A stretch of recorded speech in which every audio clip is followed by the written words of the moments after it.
Welcome to the Faces and Heels podcast. As we approach the holidays, we got goodies, we got baddies, and we got the Thick Daddy.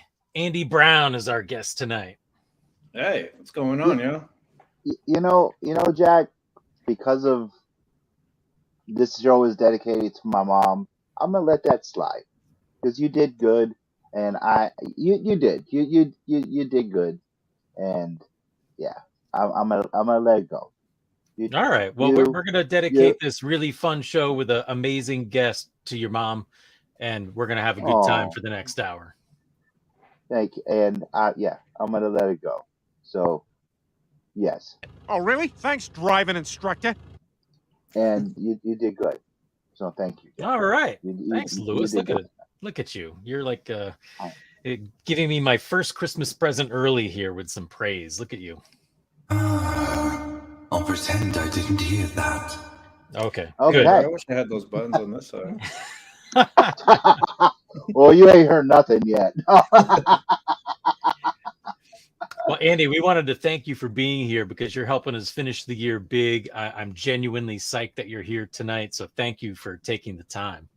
Yeah, of course, man. Thank you for wanting me on this. I'm very excited. I told you before, I don't do these things, so I don't know, the etiquette of podcasting and stuff like that. Just stupid shit that I watch online. So I curse. So you watched us before? Sometimes. Wow. Yeah. And you watch my other shows too. I'm flattered. Oh my God! No. Nah, but don't quiz me on nothing though. Cause no, there's no quizzes and tests. It's all low stakes tonight. But I'm so flattered. We should just jump right in because there's so many cool things that I think I potentially want to talk to you about. I just wanted to start with the fact that the first time I saw you live was a really surreal moment for me because I was sharing a table with Sabu, the ECW legend, at a Blitzkrieg Pro show. And usually I'm pretty tuned into what's going on because I'm talking to Jeremy when I'm creating artwork for each show.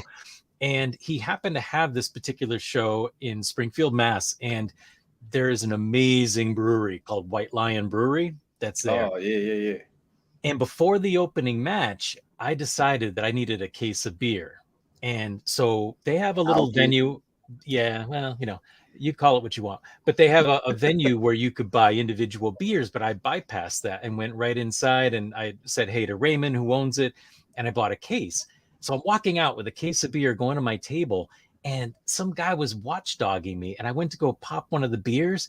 And this guy came over as if I had just, threatened his mom. And he told me that I couldn't drink those beers. I had to buy the ones they were selling outside the brewery. Guy freaked out and was like this huge scene. And Sabu's like looking at me like I was this, wild man. And here he is, Sabu. Yeah. And so I had to chill things out. I was like, I'll put it away. And of course I did continue to drink that later on top of the beer that I purchased from that gentleman. But then when the first match opened, it was Big Bacon. And they announced you, and they said Andy Brown. And I was kind of half listening because it was kind of surreal being there with Sabu and just talking to him. And I was like, wait a minute, like Andy Brown from LA? Because I knew your work. I'd seen you in PWG matches and a few other ones online. And then there you were. But I was like, well, Andy Brown has the mohawk. And then I was like, wait a minute, this is him. It was weird. It took me a few minutes and you beat Big Bacon. I was like, holy crap, awesome. That was my moment of thinking that maybe I'd had too much to drink and the guy was right. But luckily he was wrong. I just always thought you were a West Coast guy. And then here you are at Blitzkrieg Pro. Yeah, man, that's cool. That's a cool ass story. You should have socked that motherfucker for telling you not to drink shit. Nah, that's crazy. Yeah. So funny story how that happened too. I was in Florida for a little bit. My back, we'll probably get into that later, but my backstory is it's not interesting, it's just weird. But I just came, so that show was say it was a Saturday, right? Whatever the day was. Yeah. 3 days before that, we just moved to Philadelphia. And I like to drink, I like to party, even if it's by myself. So I was drinking the day before and I got too drunk. I was fucked up, right? And the funny story was, I wake up at 7 in the morning to like get the demons out, right, from either hole. And I was in the bathroom. I think it was like 7 in the morning. I look at my phone. I get a message on Twitter from Blitzkrieg. Hey, can you make it to Springfield today? And Oh. I don't know this area. So I was just like, shit, how far is that? And I was just like, yeah, fuck it. I'll do it. Hungover like a piece of shit. But I sobered up before then, or not sobered up, but like, cleared it, whatever, and I made it to that show. So that's cool. Fuck yeah, that's cool. That story. That's amazing, because usually, like, I know what's going on with these shows. Jeremy, will give me information ahead of time, because I got to figure out what to draw, and then we kind of keep in touch up until the day of. And that was like the coolest surprise at Blitzkrieg to see you there, because again, like, PWG is one of those companies that I've never been to a live show, but I remembered you and some other people that I'd seen in various promotions. So to see you at Blitzkrieg, I was like, hey, like, I haven't seen Andy Brown at any of the other, like, Limitless or Grind or Beyond or any of those New England promotions. So that's really cool. I didn't even know that Blitzkrieg was your East Coast debut. Well, my East Coast debut was PWE, Pro Wrestling Explosion. The way I got the Blitzkrieg show was pretty messed up, because I guess Tracy Williams got hurt, and then Travis Huckabee got hurt. So that match that me and Big Bacon, I don't even think that was supposed to happen. Like, No, neither of both of us were supposed to be on that show. And then they ended up calling both of us. But I think he lived like 20 minutes. I lived like 4.5. So I was like, whatever. Yeah. I think he lives in Springfield, so he's like, he could walk there. Like, he was really chilling. Local. Yeah. Right. But so, I guess it kind of leads me into my question, which we could get to now if you're cool with. But like, I always just thought of you as a West Coast guy. And I figured when I made it to a California show, I was going to try to see you. And there were other people who I also wanted to see when I got out there, because I used to live in San Francisco. So I occasionally get back out to visit friends. But that's where really I thought you were based. And then I had seen that you had done some dates in Florida, because I did some work with Zenshi. And I remember he said something about having a match with you, and I think you beat him in 5 minutes, and that was in Atlanta. And so I had seen that you were down there for a while. And that was where I thought, okay, he relocated to Florida. And then next thing I know, here you are in New England. So it feels like you've had this like very regional career so far. Is that accurate, or is that just my limited understanding? Yeah, no, that's pretty on point. It for sure didn't happen on purpose. It wasn't like no game plan and shit. I'm born and raised Los Angeles, California. Obviously grew up there and all that stuff. And then trained at Jesse Hernandez School of Hard Knocks in San Bernardino area. And I was wrestling, let's say 9 to 10 years in California on the West Coast. And then the pandemic happened. So everything shut down on that side. Like nothing was open. And, personal shit, whatever. My lady ended up coming to Florida for some other stuff. So I was just like, fuck it, I'll go to Florida with you so we can be together, love story, whatever. Yeah. And then, so we're there, and I was out there for a while, for like about 1.5 years, doing things there, here and there. And then Championship Wrestling. So Championship Wrestling from Hollywood, I was a big part of in Los Angeles. And then Dave Marquez took that and went with Championship Wrestling from Atlanta. And so it was probably like a 6-hour drive, which is terrible, but it's not bad, So I did Atlanta stuff. So I was in Florida doing stuff, and then Atlanta doing stuff. And then we were just like, let's just move. Let's go back. Or for my lady, let's go back home, because she was born and raised here in Philadelphia. So then we came to Philadelphia, and then I guess my first East Coast match at Pro Wrestling Explosion, I wrestled Alec Price. Oh, really? Oh my God! Wow, there's a debut. And I tell the story as fucked up as it sounds. I didn't know who Alec was. Like, you know what I mean? Like, I'm not hip to like indie scenes. Well, I'm hip to it when I'm there. Now I'm starting to understand who's who and all the names here.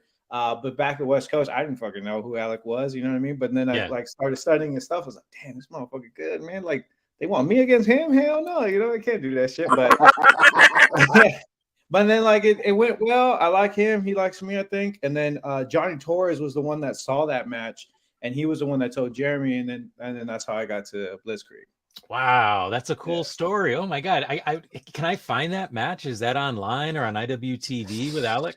I think it's on IWTV. Yeah, for sure. So PWE, I'll find that. Yeah. I would love to see that match. Oh my God. It was funny because when I knew you were going to be on, I was thinking about dream matches, and Alec Price. I didn't even know you guys had wrestled before. Yeah, I would like to wrestle him now because that day I got sick. So, dog, from fucking warm weather to another warm weather to fucking freezing cold. Like, man, like I got sick. I landed. So we flew.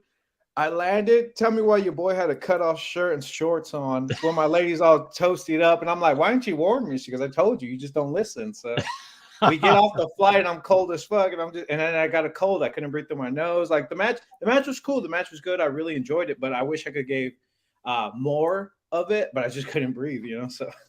Yeah, wow. Yeah, Johnny Torres, a great guy, and I'm sure you've gotten to know him better. And he's somebody who we see a lot at Blitzkrieg Pro and Pro Wrestling Grind and all over the New England scene. So that what a fortuitous meeting, and that's great that he connected with Jeremy. It's like so many other industries, like it's just networking to some degree. Yeah, I like that dude. He's a cool motherfucker. He is. He's way cool. He's way cool. We're gonna hopefully have him as a guest in 2023. By the way. Oh, that'd be dope. He'll be perfect for this. Yeah. Yeah. No, he's a great guy. So we were so fortunate that you're in New England now. Like selfishly, I'm sorry if there were ups and downs on the way here, but I'm psyched that you're here. Cool. Thanks, man. I appreciate that. Yeah. So you've got. Sorry, Louis. I was gonna say Cody was like, you have Andy Brown on the show tonight. I was like, yeah, Uncle Jack booked them, and my son knows knows of you, and he was like, that is so cool. And oh hell yeah, shouts out to Cody. Yeah, and he was like, yes, and he goes, that's a score. I'm like, well, your uncle done booked them, so I was like, hey, he's good for something. Yeah, it's so impossible not to stay humble around here.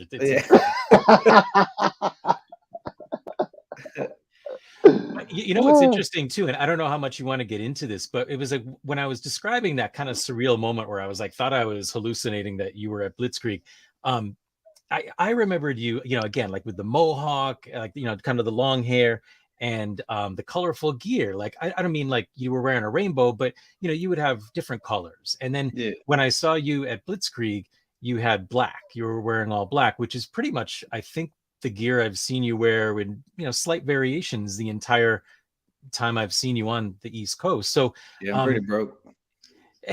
Well, I mean, it works, but I think, what was the change about? Like, did you deliberately do that? Like, did you switch up your whole look for a reason? So when I was in Florida, it was like a really it was tough. Like the scene out there is interesting. There's a lot of I don't know the correct word, but they don't like to work with each other. I don't know what it is, but there's a lot of great talent out there. And a lot of them were different from each other, if that makes any sense. Like nobody was wearing the same shit. Nobody looked the same. Their styles might have been a little the same, but tweaked in a different way. But everyone was so like out of the fucking box that I was like generic, long hair, cut on the sides, long hair, generic ass tight. So I was like, man, I got to change something. What can I change? What can I do? And it was something as simple as, well, let me cut my hair, like, let me just go bald. Like maybe I'll look good bald and maybe I won't. But then it was also like, shit, man, conditioner's expensive, so I had to cut that shit off. Like, nah. And then so I did it. I cut it off, and a lot of people were like feeling it. It took a little while for me to like it, but now it's cool. Like I'm chilling. Looks all right. Yeah, I mean, it works. It just, it was funny because sometimes, when you haven't seen a wrestler live, you have this idea in your mind of what they look like. So that's why for me it was so jarring. And I just thought, like, maybe I'm just making this shit up. But I'm glad I wasn't. Yeah, and then I just wear black because it's slimming, So yeah, right. I don't look too big. Nice. Yeah, look at that motherfucker. Damn, he's cute. Yeah. Those are days, man. Those are good days. I'm with you on the color psychology, by the way. I'm wearing black tonight too, just for that reason. Name some of the Florida great talent. Can y'all see that when they pop up like that? I like that motherfucker. Jake Sterling. He's a good one. That's one dude that works hard, bro. He works hard. I like that dude. So I'm assuming that Jake is one of the Florida talent who we want to know about. Yes, 100%. Look him up. Look up what he's doing right now. I think he's doing like he trains in with the man. I'm gonna get this wrong. With Natty and Tyson at the Heart Dungeon or whatever it Oh, is. wow, Yeah, so okay. he's one of those kids, and he's doing a group with the new dynasty, which is dope, man. It's a lot of young and up and coming guys, and he's a hard worker, man. Like a lot of those guys out there. August Artois, I'm sure he's gonna be all mad that I probably said his name, but August Artois is one of those guys that like he's him. And he like talks his shit and does his shit and he backs it up. I like him. Like I like his stuff. Yeah, I mean, there's a lot of, I mean, again, like just from a fan perspective, what I know there's a lot of patches of tons of talent out in that area. Like, because I know you had some matches in Atlanta also, like AR Fox is training people out there. Zenchi's one of the wrestlers, Myron Reed, there's a bunch, and Gresham and Jordan Grace. I mean, there's, I could go on and on. There's just mega patches of talent out there. And I guess I'm wondering, like, did people reach out to you when they found out you were in Florida, or did you put the feelers out? I guess the best way I could describe it is like I'm not a piece of shit. So like when things are happening, like when I left California, I like let everyone know. Well, if you're around the area, obviously you could come with me and hang out or whatever the case is. So when Dave Marquez, I was always cool with Dave Marquez, always cool with him. So when he was thinking about doing Atlanta, he messaged me, "Hey, how far are you from Atlanta?" And I was like, "Oh, 6 hours." He goes, "Cool, like let's do this." I was like, "All right, for sure, let's get it in." So like I think that's what it is. I'm real, as you can see how I'm talking and stuff. Like this is how I talk to everyone. Like, you know what I mean? Obviously not my mother-in-law and father-in-law, Right. But like, because I think they're watching, and I'm not disrespecting them like that. But like I just talk, you know what I mean? So I just definitely hate it. Yeah. So see what I'm saying? Like everyone has that like sometimes has that first initial reaction with me, but it's just because like Hey, congratulations. Somebody famous now hates you. I was like, damn, who the fuck was that? Yeah, so it's just one of those things where like I think it's just like I'm not a bad person, so like people want to try to help good people. So when you're, I'm not saying I am, but like when you're a good person and a good wrestler, like you want those people around you. So Jake Sterling says, definitely hated Andy the first time I met him, quickly became one of my favorite people I've ever met. There's a success story. Yeah, it was fucked up because he was in the locker room, had no idea who I was. Here I come. I think this is bad. I think I was like double fisting 4 beers. I was just chilling. And I'm like, hey man, you need to So just telling this person like what he needs to do better or whatever the case is, and like has no clue who I am. And I'm just like, I can see how I came off as a piece of shit. But then after that, we're cool. And then he goes, oh, I get it. I know you and I love you. Fuck yeah, let's do it. Yeah. That's awesome. It kind of leads me into something I was going to say in a little bit, but I'm going to do it now. I think one of the things that makes you so appealing, and the thing that I think I really understood when I saw you live, was that you really are authentic. I mean, that's my perspective anyway, because when I saw you live, there was a few moments I could cite, but it was just like, I feel like there really is kind of like a real sincere love that's palpable. Like you understand that when you see you, but there's also kind of an I don't give a shit what you think kind of attitude that's not malicious. Like there was a moment where you were wrestling at the 2 Weeks Notice Brewery, and it was outdoors, it was sunny and hot. And if I'm remembering correctly, I think you grabbed a guy's beer, took a sip, and told him his beer was shit and threw it on the ground. I think he grabbed something else besides a beer. Jake Sterling comes back and says, I thought you were flirting with my girl, LOL. Love you, though. No, I wasn't. What happened was I was my character. I was just being a fucking idiot, and I was talking, and it just happened to be this girl because it was the only girl that was around. So I just was like, oh, haha, this and that, blah, blah, blah. But yeah, no, it wasn't anything like that. Thanks a lot, Jake. Now I'm in trouble.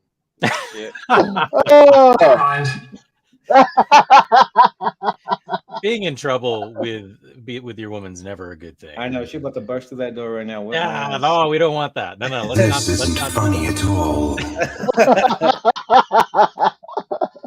No, but yeah, man, like going back to that shit. Yeah, I mean, I just like to have fun, you know. So like, if you're not having fun, then that's cool. Like, I'll stop messing with you. But you can obviously tell like the people that are having fun and then it's not having fun. So like, I'm not gonna press you into having fun. But like, if I think of that show, I wrestled Ichiban right Yeah, outside, you did. Number outside one. of the brewery. Number one, yeah, that motherfucker cool too. Well, that remember, I don't know if you remember, I was like talking shit to some lady about like how she wasn't pleasuring her husband or some shit like that. I don't remember the exact Oh. words, but I know there was an encounter. Yeah, and shit and stuff like that. And like I could tell that she was having fun. So I was just like, all right, let's just keep going at it. So I was just like talking shit. And then at the end of the at the end of the match, like they bought shirts. So I was like, whatever. Like no one's mad. Man. It's all good. It's so great when people get it, you know, because you don't know which fans maybe are newcomers, but when you get somebody who totally gets it, they're like, oh, that was cool that I had that interaction with you. I got to buy your shirt. So much fun. It's so much fun. And that's something that's sometimes gets lost on people is that pro wrestling is fun. You get people who get so caught up in analyzing the backstage or the this or the that. But those fans who are there, who are engaged and loving it, like I remember you tearing up signs. There was a front row guy at a Blitzkrieg show, and I think it was you against Travis Huckabee, because I think it said Huckabee section, and you went up and ripped up the sign. The guy was hysterical. He was like, yeah, that's what I mean. Like everyone's into that stuff. Like, yeah, like the world's too crazy as it is. So if you could just go to a show, whether it be a wrestling show, a comedy show, a movie theater, wherever it is that you're doing, to get the fuck away from everything for just whatever 3 hours, 2.5, it's just like it makes the world better, I think, or at least your little world and your little time, you know, it makes it better. So if I can contribute to that and like make you smile or make you feel something other than hatred, then fucking cool, man. Like, let's have fun. Yeah. Oh, I agree. I definitely agree.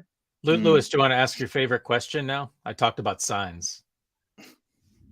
Signs everywhere. Signs. Oh, my favorite sign. Yes. Okay. So, Andy, I've been asking this question all the time lately. What was your reaction the first time you walked out of Gorilla and saw a sign about you?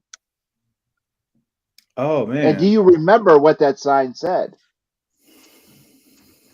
I don't think I was ever that cool that people had a sign for me. Now that I think about it, I think so. I'm trying to remember. You know what? Probably like 11, 12 years ago. At my home promotion for the Jesse Hernandez School of Hard Knocks, we also had a promotion, whatever. It was EWF, Empire Wrestling Federation, and it was their yearly. I want to say it was like their 25th. No, I don't know. It was a fucking crazy year, right? Like, but it was their extravaganza. That's what they call it. Like, it was like their WrestleMania extravaganza, and I was wrestling for their heavyweight title, which something that I never thought I was gonna get. Especially when I saw like the people that had it before me and stuff, or before, you know, I didn't know if I could keep up with them, whatever. And then I come out, big baby face pop, yeah, fuck yeah, woo! And I see on the sign, it said, my new champ or the next champ, Andy Brown. And I was like, hell yeah, Uptown. It was Uptown Andy Brown, and they misspelled Uptown, but fuck it, I ain't gonna fault them. But it was cool. Jack was there. Oh, that was Jack's son. Yeah, it was cool. It was real cool. That's awesome. So I guess, you know, one of the things that I thought was so cool, like I was trying to kind of analyze what it was about you that worked. You know, like we had Desmond Cole on last week and talking to him about different elements of his background that he brought to his character, and it was very interesting to figure out, like, oh yeah, that's why you do this. And with you, it's like, and again, you could tell me if I'm totally off base, but it feels like there's just always some little spin you're putting on some stuff that could be very everyday, boring, pedestrian, everybody does, and then you do it a little bit differently. Like I noticed there were a few matches even where you would do simple stuff, like you'd be on the apron of the ring on the outside, and you didn't just step through the ropes. You'd be like stepping through with one foot, bouncing off the first rope into the ring. And it's like, whoa, like that was really dynamic and slick. And I was saying to my son that I thought maybe in your background, like you might have had some kind of training, something about movement, whether it was like fencing or dance of some kind. Like, do you have any background like that? Like, Can you moonwalk? that kind of No, built up your agility? hell no, bro. Running from the cops. No. So so like so when I was younger, like I don't know, I'm just A sound bite out of that, just so you know, Andy. I am saving that clip and adding it to the board. perfect. Do that. Hell yeah. No, when I was when I was younger, I played football in high school. I wasn't good at it by any means. I know you always hear that fucking story, like, oh, someone I was good or blah, blah, blah. No, I sucked, bro. Like I was terrible. I remember doing a punt return and I caught the ball, and I looked down. They were right there and it killed me. So whatever, no big deal. But I used to dance out of high school just randomly. I don't like one of my homies was a backup dancer for people, and then we're just doing stuff. And I just remember doing it was very, very random. We did a backup dance with Chris Brown before he was like big and popular. Yeah, I just thought it was some skinny, light skinned dude, and I was just like, oh, okay, whatever. And then he, grew up to be popular and shit like that, whatever. But no, I didn't. No, man, I didn't do shit like. There wasn't anything like that's what I'm saying, man. That's why I'm like, why do you want me on here? I don't do cool shit at all. Like, I'm chilling. It's so funny that your perspective. I've been able to have a couple conversations with you just at shows, and it's really interesting. Like, I know that you're being genuine when you say this stuff to me, but I feel like it's not even humble necessarily. It's just I feel like almost an underestimation of what you're doing, because like other people aren't doing stuff like that. And like other people aren't moving, like your match with Andy Green, your match with Travis Huckabee. I could go on and on. There was like a fatal 4-way you had in Limitless. I could name a bunch of matches, but it's always like poetry in motion, like your movement's not clumsy. You're not like that Ophi Hoss guy who's throwing awkward elbows. None of that ever happens. Like your movements are slick. It looks like you're just very focused on doing A, B to C. And I don't feel like, again, just a fan perspective on it. I just don't feel like there's a lot of accidental stuff happening in your matches. Oh, I appreciate that. I mean, it could be the fact that like I wasn't always thick, you know what I mean? I wasn't always big. So like back in the day, fucking way back in the day, I trained a lot. Like I was always in the ring a lot of the time. So like I was always practicing things I probably shouldn't be like practicing, which is like something that makes me better. You know what I mean? Like I used to train with this guy named Adrian Quest. He's still in the West Coast. Fucking dope, fantastic wrestler. He does I wish I had his hat right now. Merchandise Bermuda. Like he's dope. He's just low key, but he's great. And he can do a lot of things, like a lot of flips and corkscrews and all this stuff. So I used to try to do all that stuff. So I used to try to do 450s. Couldn't do it. I remember the first time I tried to do a shooting star press, I like landed on my head and I thought I was it. But no, that was cool. I think I farted and I walked away and I was like, oh, I'm fine. But so like a lot of these things I would try in the ring. And but like I said, I wasn't always big. I wasn't always thick like this. So maybe that muscle memory or whatever we call it probably led me to here now. So the fact that you're saying all that stuff, it's really cool, man, because it's just like I'm having fun out there. You know what I mean? Like that's what I'm trying to do now. Like I probably is too deep, so deeper, but like fuck it. But like I'm not gonna get signed. I'm older, like I'm not gonna get signed. I'm a little hurt. Like right now, I'm just trying to have as much fun as I can, like whether it be messing with the crowd or enjoying like a beer backstage and just hanging out, man, having a good time. Yeah, it's interesting though, because like, again, you can tell me if I'm wrong, but again, maybe it's another moment of me making this up and I had too many Guinness that night. But I remember I think it was that fatal 4-way in Limitless I mentioned, like you did a Hurricane Rana to a guy. Like it was crazy. Like, and that you were the same. That was with Travis. Oh yeah, you're right. Yeah. You're right. It was with Travis, but you were the exact same size you are now. Yeah, but not back then. When I was first doing Ranas and shit like that, like I wasn't always this big, you know what I mean? But like, it's just that muscle memory shit. I just know how to swing. I don't know, man. It's hard to explain. It's like, certain people, like I put it like this. You know how Jeff Hardy will go up top to the ladder, look down 20 feet and go, fuck it, and then jump?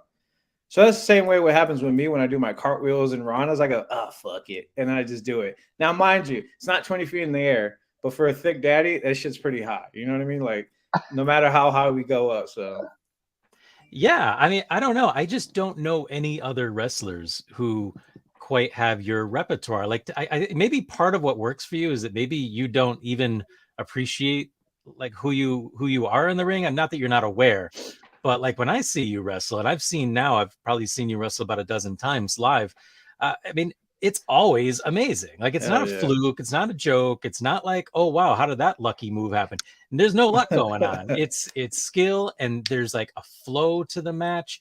And there's plenty of guys who are doing the equivalent of like when they're on a podcast stammering like the thing is literally like you're not doing any of that. There's not a lot of wasted movement. Like when you're moving, I don't see that kind of stammering. I feel like it's all very calculated. And again, maybe it's just the years, maybe it's the muscle memory, but it's very evident. I mean, it's like a big part of who you are. There's a lot of other wrestlers who are under 200 pounds who aren't doing that.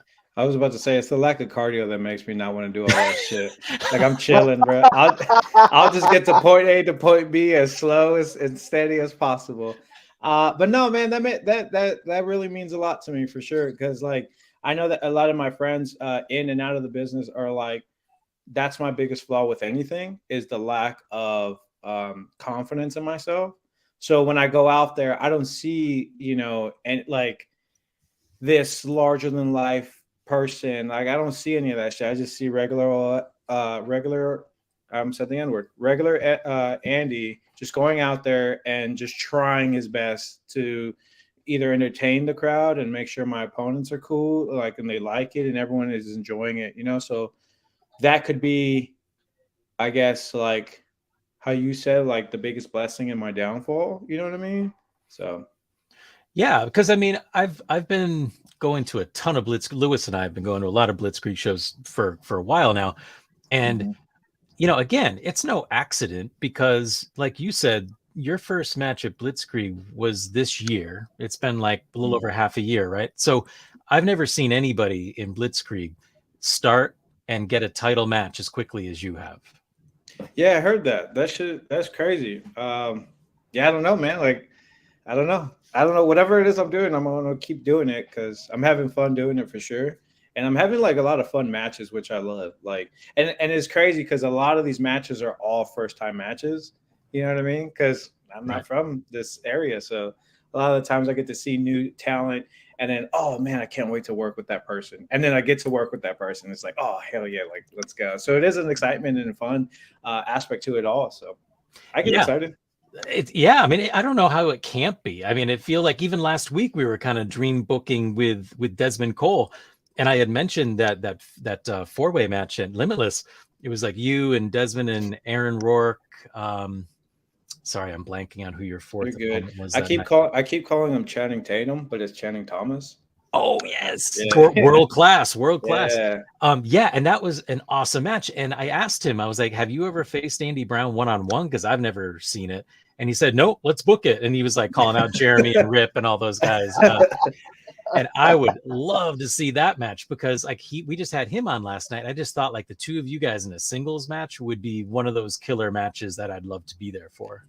Yeah, I would love that. That four-way was the first time I met all of them and like seen their work. So it would like I would love to work all of them, singles, tags, doesn't matter. Like the scene out here is very love wrestling and everyone loves each other, which I love. Like that shit makes me like so happy to be around just because I mean, who knows? You know how shit is in any type of business, like people are whatever, but it could be some shit in the background. But like what I've seen is everyone is with each other, wrestling, by wrestling, for wrestling, because we love it. We love each other. And that's very fucking hard to find nowadays, man. Yeah, I mean that's really interesting to hear from you because you really have experienced like three very different territories in the country that we talked about. So to hear that from you feels like wow, like I don't know anything about that. Like I've been backstage a few times, but and only in New England, and it always seems like what you just described. Like everybody's cool with everybody, everyone's supporting everyone, and it's interesting that it isn't that way everywhere.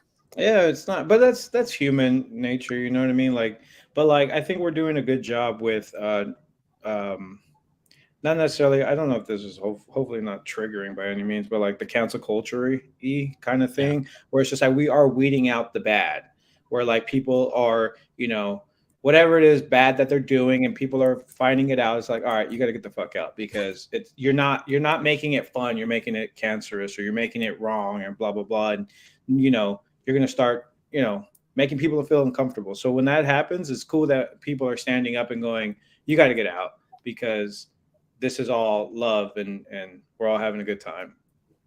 Yeah. Well, see you guys. I guess I'm leaving.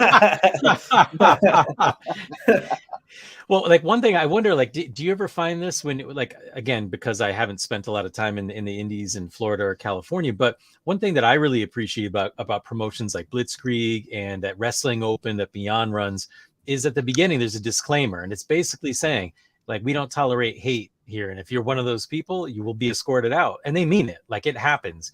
And do you find that that happens? Like, is that a culture that other promotions tend to create in areas outside of New England, or is that kind of a New England thing?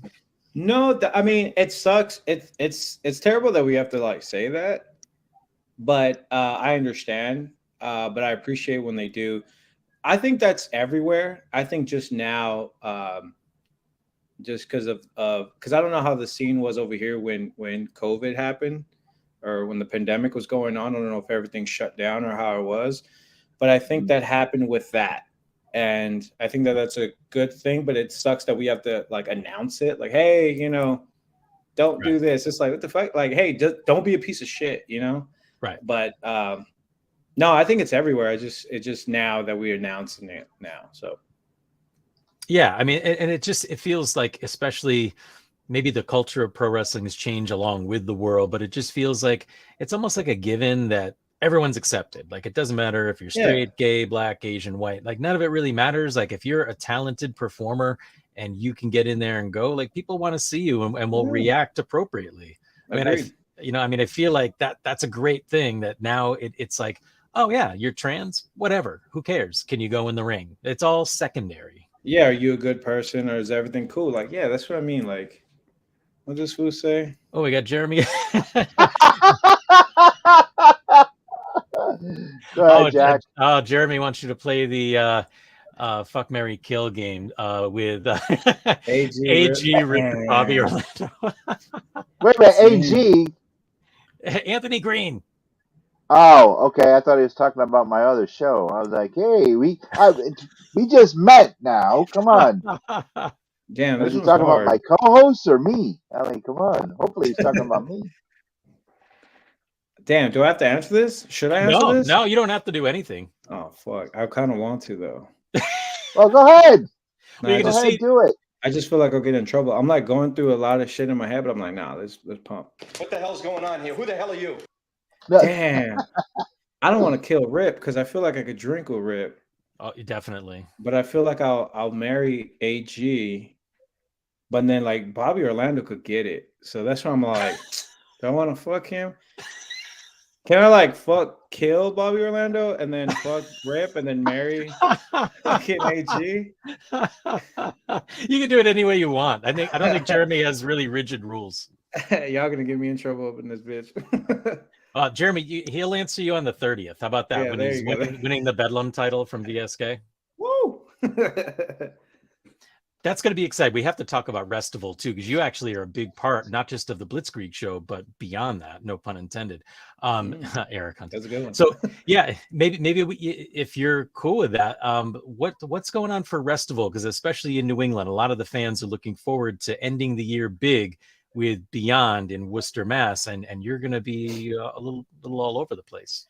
Yeah, so this is my first Restival. I didn't even know what it was. I know it sounds shitty. I didn't even know what it was till like, excuse me. Oh, sorry, my fault. Let me say that again. This is my first Restival. I didn't really know what it was. I remember like last year or maybe two years ago, maybe last year. I was talking to AG about it, where he was just like, yeah, hit people up, see if you could get out there, blah blah blah. But I was still in Florida, and like, there's a fear of mine of flying. We could get into that later. Yeah. But so I never tried whatever. And then when I was out here, like everything was building up with Blitzkrieg, and Jeremy was telling me, he goes, "Yeah, we're gonna have you and BSK at Restival," but I didn't know what that meant. I thought it was just the name of the next show for Blitzkrieg. And he's like, "No, man, like that's just a whole big thing. It's like WrestleMania weekend, but for here." And I'm just like, "What the fuck?" Like I'm not hip to shit, but my lady is. So she was explaining to me to like what's happening and how it's set up, and I'm just like, "Damn, this is crazy as fuck," whatever. So like to be a part of it, I was very excited, very very excited. So I had that for sure. I had the Blitzkrieg show, and then I did a show for Beyond. I'm terrible at the names of these shows, but I wrestled Queen Bee, and that was a very fun match. She beat the fuck out of me though. So then I tried to like bash her knee out, and then Eel O'Neill came to make the save. So now I have him on the 31st for Beyond, which is great. It's fantastic. And then after my match against BRG at Limitless, I guess they really liked me, and they really liked that I could just beat the fuck out of people. So they put me up against someone that likes to beat the fuck out of people in JD Drake. So Yeah. Very excited for that. I get a championship match and then a dream match, and then I get to settle some bullshit with Eel. So I'm excited for a Restival for sure. Yeah, me too. I mean, you against JD Drake is going to be insane. Yes. Man. That's gonna be one of those where I'm just gonna be like, fuck, man, like, like in a good way, but in like oh, why did I accept that? I'm gonna for sure deserve that beer after that, but also for that fucking Blitzkrieg title, man. Fuck, VSK's been having that shit for a very long time, from what I heard. So I can't wait to get in there with him, and he's a fucking phenomenal athlete too. So I can't wait to like scrap it up with him. But like, yeah, with all respect, I'm probably gonna beat his ass to get that title for sure. Yeah, man, I'm so looking forward to that match. I love VSK. I think he's incredible. The guy's everywhere you look. He's worked for every company. He's a busy guy, but you guys are gonna tear the house down. That is gonna be an amazing main event. Hell yeah, I can't wait. Yeah, I'm very very excited. So if you don't mind, I mean, he's going to be flying all over the ring, and we know that. And you mentioned that you're not a fan of flying. So do you have like have you had a bad experience, or is it just one of those things you're just not game for it? No, I guess it's just one of those things. Like I don't know, man. Like, so my very first flight, it was a funny story. My very first flight, we're doing like this game show thing with I don't even know how to fucking explain it. It was called Job Swap, but it was in Switzerland. So like it was like a wrestling themed swap. So like we saw the last episode, and it was cops, like their version, like Switzerland cops and Vegas cops, and then they switched to see how like the shit's different. So this time they were doing wrestling. So I just how would you say it? Auditioned for it, and I guess they liked me. So they're like, cool, we're gonna get you, and then we're gonna get you. The other guy, it was pretty crazy. It was Scorpio Sky. I don't know if he like wants to like admit this shit, but yeah, it was Scorpio Sky. So it was us two. Sorry, piece of shit looking at my phone. I should put it on the floor. And then so mind you, we're in California at this time. So we're like, cool, this is my first ever flight. We get on the flight. It's 4.5 hours to Newark, New Jersey. And we're going, we're cool. Everything's cool, everything's chill. I'm assuming the dude was new. I don't fucking know. I've never been on a plane. Don't know how this is supposed to happen. But it didn't feel right the way we were landed. And the reason I felt that is because I would look around to people, and they were looking around at their lovers and going, oh my God. Oh no. So that's when I was just like, this shit don't feel right. So like the best way I could explain it is like, when you're coming down, you're kind of like here and then like drifting a little bit and then land. This shit felt like we were going like this, bro, like just downward. So yeah, so it didn't feel right. And I just remember it was so bad. Looked at this grown man, Scorpio Sky, in the eyes and go, hey man, I love you. I'm glad that we had this experience. I hope we don't die. And he told me, shut the fuck up and just sit there. And I was like, all right. So that was my first flight experience. And then like the next flight, because it was a connector, we went, I think it was like 6, maybe 8.5 hours to Switzerland. But it was cool. Like that flight was cool. Coming back, it was cool. I did like a few flights. It was cool. But for some reason, man, I don't know. I just panic. I can't do it. I never had a panic attack on anything else except like flying. I'll be fucking like, oh, I can't breathe. I don't know what's happening. But so I can't do it. I'd rather drive. Even if it is 10 hours, like fuck it, I'd rather drive. Yeah, well, I mean, that'll do it to you. It's a pretty traumatic experience for your Yeah, first flight. kinda, I mean, kinda. that sets the tone. I mean, I've been on a few flights where I really thought, whoa, like this might be it. Like for Ugh. some reason, it's always Florida. Like whenever I've flown into Florida, the landings are like, I think I'm gonna fill my pants on the way down. Somehow we make it, and I get off and get where I need to go. Ugh. But I understand that. Like long ago, when I was younger and more foolish, I thought I might be a pro wrestler, and we were doing some training. It was like backyard wrestling kind of stuff. Hell yeah. And I remember being scared at the idea. Like this one guy pulls out a ladder. He's like, hey, like someone might ask us to do a ladder match. And I started climbing up and I started feeling like a panic attack. And I was like, oh my God, like I'm scared. I was only halfway up and I knew I had to get over it. And I ended up going skydiving. I was like, well, that'll get me over it. And that was really scary, not recommending it at all, but it was a cool experience. And I got over my fear of heights. Fuck that though, man. I can't. I'm recommending it. Skydiving. I can't even sit comfortably. You want me to go up there and jump off? No, I'm cool, man. Well, it's funny. I was never afraid of heights, and I had surgery on my ankle, and I had a couple other injuries now. What'd you do? Were you skateboarding, kick flipped, and landed wrong, or what? No, actually, I was in the ring like you. Oh hell yeah, that's what's up. And so my ankle is now fused, and I can't move it. I got screws and everything. Oh, So now it's like we went to Six Flags, and I'm on the swings that they bring you straight up, and I'm sitting on the swings, and I look over at my daughter, and I just wanted to get down. I was panicking because the heights just started. I'm like, shit, I'm not Superman no more. I got to get down. what? Yeah, and now heights bother me. Even if we're watching TV and I see heights, I'm like, nope. It just happened like that, like just out of nowhere, just like that. It's like turning on a light switch. I just can't do it anymore. Damn, If I'm playing a VR game and I look down, whoa! oh even hell VR. no. Yeah, it was just like a switch. Can't do it. That's scary, man. Not Fuck at all. that. Yeah. Yeah, like a switch. It was just like, nope. Can't do it. Good to know, Lewis. I won't make you climb up any ladders. Yeah, no more. Can't. Wow. Not do it. Yeah, I mean, I totally hear you though, because I've had some pretty white knuckle butt clenched moments on flights, and it's scary because you overthink and you're like, oh my God, I'm up in the air, and it's really terrifying. And I try not to think about it at all. I try to get early morning flights so I'm asleep because I'm not a morning person. I just try to fall asleep. Yeah, smart. Well, I can't. I tried that shit, but I'm up. I'm like, oh my God, oh my God, oh my God. And then wherever we're at, I'm like, man, I'm so sleepy. I'm so tired. All that traumatic and staying up. Like, yeah, I say fuck it. I would just rather wake up earlier, drive, longer, and just be. At least I think from what I was told, it's probably a control thing.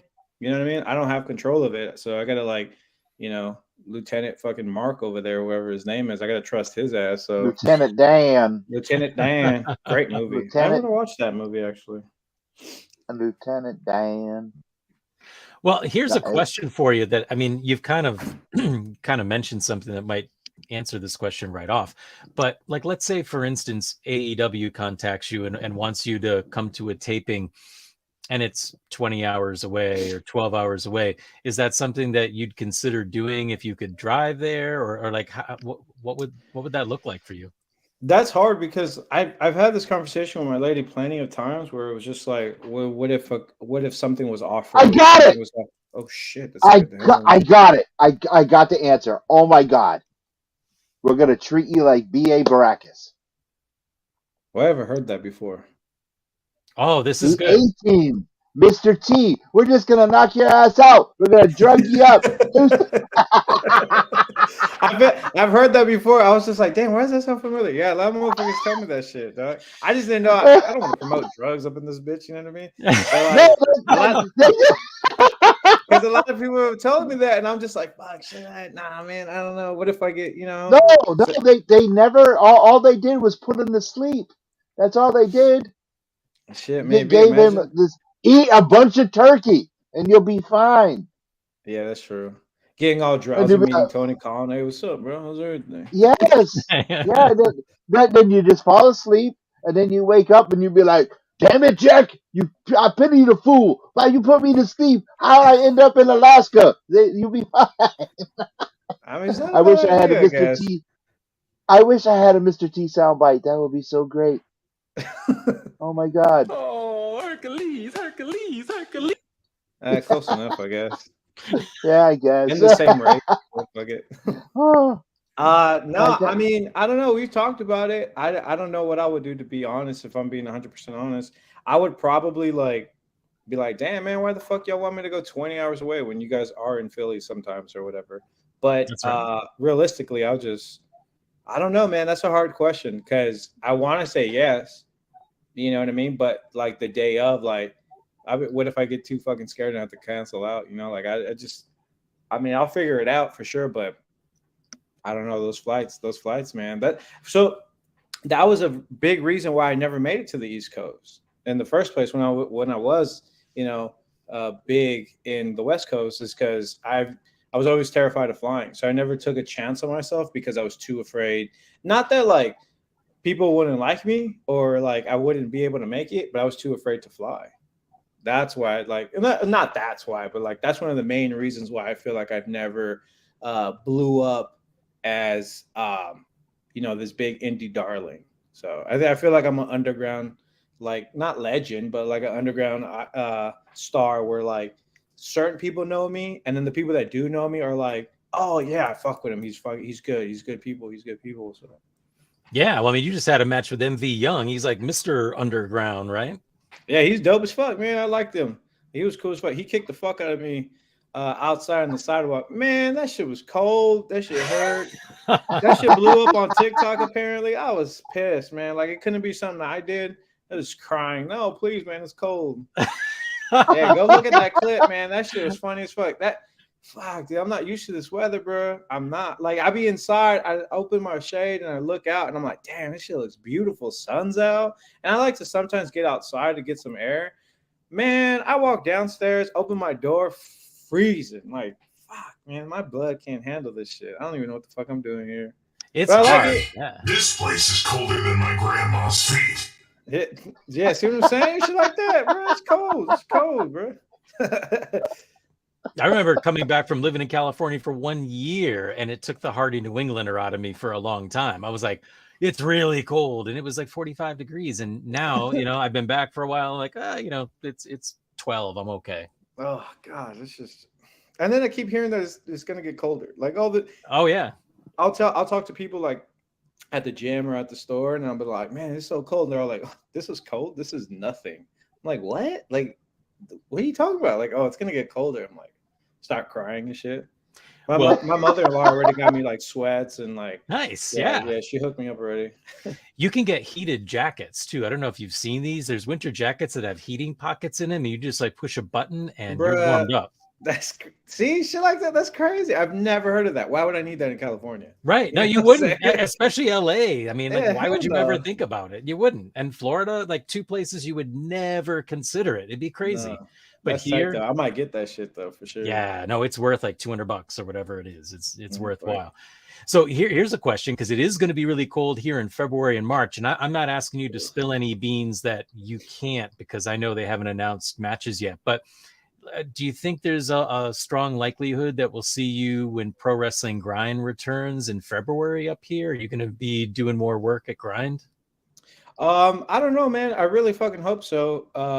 I actually need to talk to them about that because I really would love to. I would love to be a part of the roster. I'd love to be a part of, not just to have another booking, but I like it there. I like the people there. Like everyone, like, so I wrestled the last one against Perry Von Vicious, and that was a lot of fun. I really enjoyed being in the locker room, talking to everyone. Everyone, like, just like the fight atmosphere. I know it sounds interesting, but like the fight atmosphere there is so crazy. Like it's a fight, and it feels cool, man. I like it, and everyone there is down to talk shit. Like the fans wise, like I got into it with another old lady. Like I don't know. I don't know what the fuck it is, man. Like they just hate me. But But I really hope so. Like, if you could talk to them, tell them, hey, book them. Oh, hey, Rip and I used to live a few houses away from each other. Rip and Delmy and I Oh my were God. neighbors. So There we go. Lewis likes to give me a hard time about it, but no, I walked to all the pro wrestling grind shows because I lived down the road. street. Yeah, Yeah, bro. it's so great. I didn't know that so after the show, he was just like, yeah, just come through. And I was just like, fuck, here we go. Another fucking like 45 an hour drive. Now this was like 4 minutes. I was like, what the fuck? Hell yeah, bro. Yeah. Like, this is fantastic. It's I so love great. them. I love them very much. They're great people. And there are lots of great breweries out here, and as you've probably already picked up on, so there's a lot of extra bonuses when you're out in the New England area, because we got an embarrassment of riches when it comes to breweries. I gotta come out there one day and just like not before a match, but like before the show day, and just venture out, because we go there a lot, but we only go there during show days, and by the time we get there, it's just like, oh, I might as well just stay here and like, whatever. So I need to go out there and venture out. Yeah, for sure. Jeremy knows a lot of good places, and I'm sure between Rip, Jeremy, and I, we could give you too many names to explore. Yeah, hell yeah. Just give me cases and I'll be happy. All right. I like that. I like that attitude. So we've only got a couple of minutes left. I don't want to shortchange you, but is there anything you can tell us about dates coming up where our listeners can see you coming up in 2023? Or, of course, we talked about Restival, and where can they buy your merch if they need a Thick Daddy t-shirt? Oh, shit. Damn, I'm terrible at these. Okay, let me go backwards. If you need a Thick Daddy shirt, you can just hit me up and I'll fucking send it to you. Twitter, Instagram is the same thing, up Andy Brown. Shows in 2023. I'm not even sure if I can say this. Oh yeah. We don't want to get you in trouble. I just want to make sure we could come see you. Yeah, I'll say the date. I just don't want to say who and what. So let's say the 7th. If he's watching, maybe he'll message me. But like the 7th, January 7th, which is 2 days before my birthday. So January 5th, if y'all want to give me some shit, I don't know. January 7th. I'm sure I can say Limitless, the 21st. I'll be on that one. Nice. Pro Wrestling R on the 29th. I'll be on that. It's a nice little up and coming spot. Pro Wrestling R is. There's a lot of young talent on there, and there is like a few experienced talent. It's very great. It's a very great locker room. They're like busting their ass, bro. That's fun. It's cool seeing like the fire in like these young talents' eyes. It's so fantastic. So if you ever get a chance to watch them, Pro Wrestling R, they're great. Nice. For right now, that's it. So Restival is next, right? For the New England. Yeah, for me, Restival is next. The 30th. I'm gonna try because I have a shoot job, so I'm gonna try to get off early to try to make it there. Maybe the late shows on the 29th. I'm not too sure, but if you see me, say hi, say what's up. But I'll be there for sure the 30th for Blitzkrieg Pro, and then the 31st for Limitless and beyond. Awesome. Can I make one request to you for a dream match? And because it's a Philly match. Oh shit! Here we go. And I don't think you guys have fought before, and I'd really like to see it. And I'm going to throw this out to Rip and Jeremy. Is it intergender? Me versus Alyssa? I'll beat the fuck out of her. I'll pin her. No. Oh, shit. She laughed at it. Cool. Okay. Whew. That was going to get in trouble. No, but it's you against Facade. Facade. Why does that sound familiar? The Ninja? The Neon Ninja. Yeah, bro. Hey, nah, not yet, bro. I got to get my cardio up. That motherfucker, I saw him. So it's not a funny story, but like years ago in California, I saw him there, and I thought he was dope as shit then.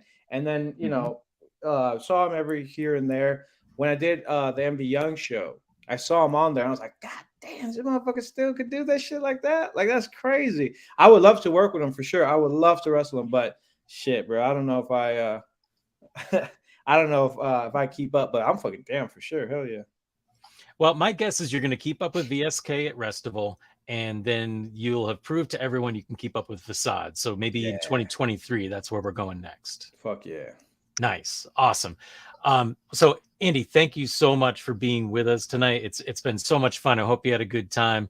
I know our listeners are psyched that you're here. So we want to make sure that you guys all tune in next week. It's going to be the last show of 2022 for us. We got the guy, Jack Dalton, with us as our final guest of 2022. You can find us at Faces and Heels on Instagram, Faces and Heels Podcast on Facebook. You can find me at Jack Purcell Inc. INK on Instagram and Facebook. And if you go to patreon.com, just look up Jack Purcell. You can come support me there. And then this guy over here. You can find me every Monday night with my sister from another mister, that Wonder Woman Jamie Dolan, and our sidekick, the one and only Quinderella on the Angry Geek Show. Every Tuesday night, right here with my brother from another mother, the one and only Inkslinger Jack Purcell. You can find all our shows on the Angry Geek Show Network. You can find the Angry Geek Show on Roku and on Amazon. You can find Faces and Heels Podcast on public access television, Foxborough, Ware, Goddamn. South Hadley. Oh, everywhere. Everywhere. I can't. South Hadley, Greenfield, everywhere. Just go to the website. All the stuff is there. Okay, just go there. TheAngryGeekShow.com. Yes. Anyway, we'll see you guys next week.